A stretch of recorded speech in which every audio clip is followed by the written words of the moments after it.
communication ya ba congolais et transitaka na Kigali.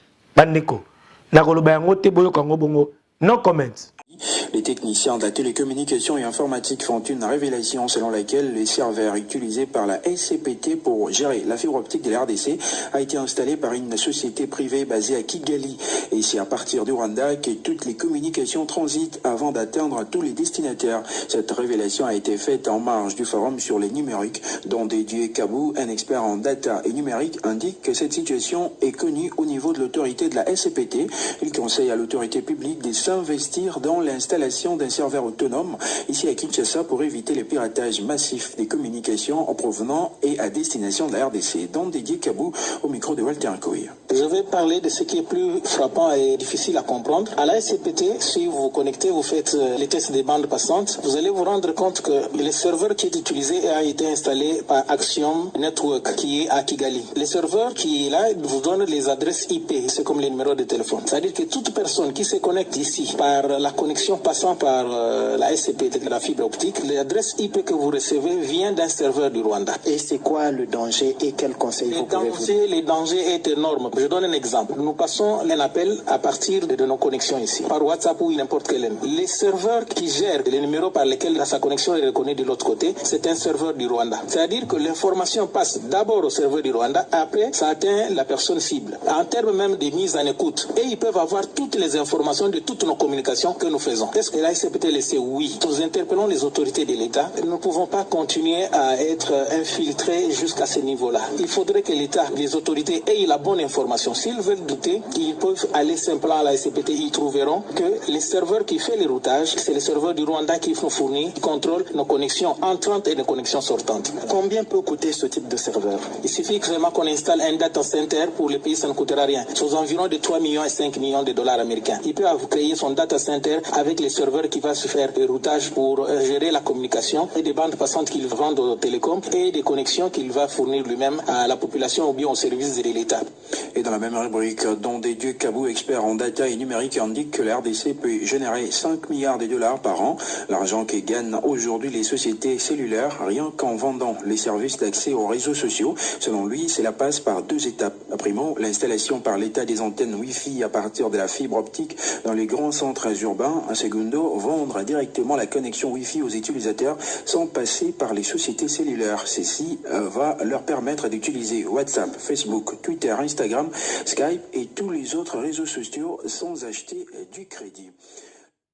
Bande koboki bino moko esali pasi. Balbi révélation oyo esalamaki na forum moko elekaki ya numérique. Ya télécommunication. Boyoki yango bino moko bandeko serveur ya RDC. C'est-à-dire yo bengaka na WhatsApp. Yo bengaka ndeko na yo na appel entrant ou sortant. Balobi et transitaka bongo nanu na Kigali. Na Rwanda. C'est-à-dire nos serveurs sont contrôlés.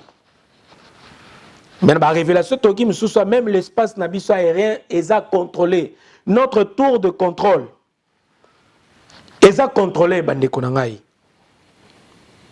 Alors toyoki pena ba mbongo oyo télécommunication epesaka na gouvernement epesaka.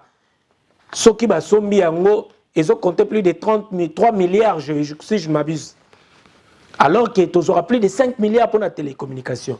Ni les autres zangana RDC Somba biloko ya biso moko tous les serveurs na biso moko parce que IP na biso même IP na biso eza contrôlé. Et loko ni les autres zanga na biso moko RDC to comme na propre loko na biso moko. C'est-à-dire même président de la République, même ba ministre tango to solo laka, tango bozo sola to sarai espionner, tous à écouter, tous à écoute, biso ba congolais. Bande konangai, je suis pas là pour scandaliser, mais je dis que la vérité. Et ça, moussala na biso la presse, nous devons dire la vérité. Soki to kangi, minoko na biso même a bange ko ganga. Bande konanga o ezali kamuya soni, tika tolo bangota na lingala pour que toyo kanga biso ba congolais. Malgré tout que bato ba contrôleur ba serveur na biso na ba koma ko kalingala ba espionnera biso toza infiltré partout bande konangai tokende ata na makambo koteka toza espionné, tokende ata na makambo ya foot toza espionné, toya na politique toza espionné, tokende même na ba forêt toza espionné, même na musique toza partout tokomi espionné. Ba Congolais tokomi abandonné biso moko, to éviter même la communication, même nos WhatsApp, même nos appels entrant, sortant, ils ont surveillé, ils ont contrôlé. Oh, quelle infiltration! Bande konanga e salinga pasi, ba mama ba tata bozola nanasi bo qui peut passe oyo, bino bo ta l'émission bo ti bo découvrir oyo, bo partager yango assez ba continue biso, il faut ba agir. Tokomi infiltré, tokomi enregistré. Révélation oyo reçu kate congolais nyonso partager message oyo. Kate yango partager yango parce que toza infiltré. Nos appels et pasarana nous tout d'abord ils sont contrôlés par le Rwanda. Ba WhatsApp nabiso, les appels, adresse IP nabiso ils sont gérés par Kigali. Bandeko. Nakobang eloko te na koloba pona mboka nanga. Je suis congolais. Ceux qui lingina Barcelone, sont congolais à 100%. Dessous des pères et des mères.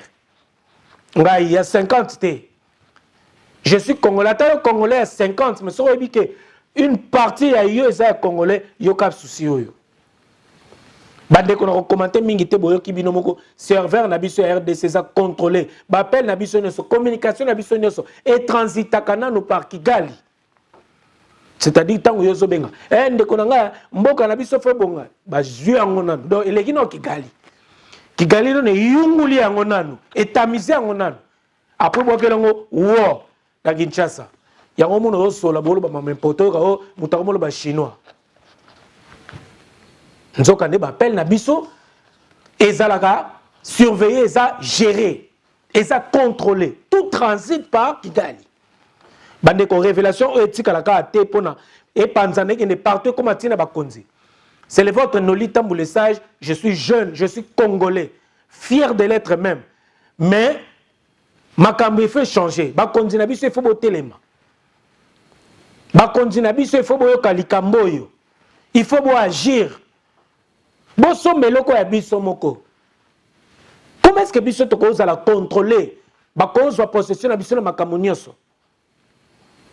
Mboke ça occupé makambe belé si na makambu ya télécommunication aba occupation si na appel na ba appel monsieur dame tout c'est trop. D'accord, tu continues l'émission.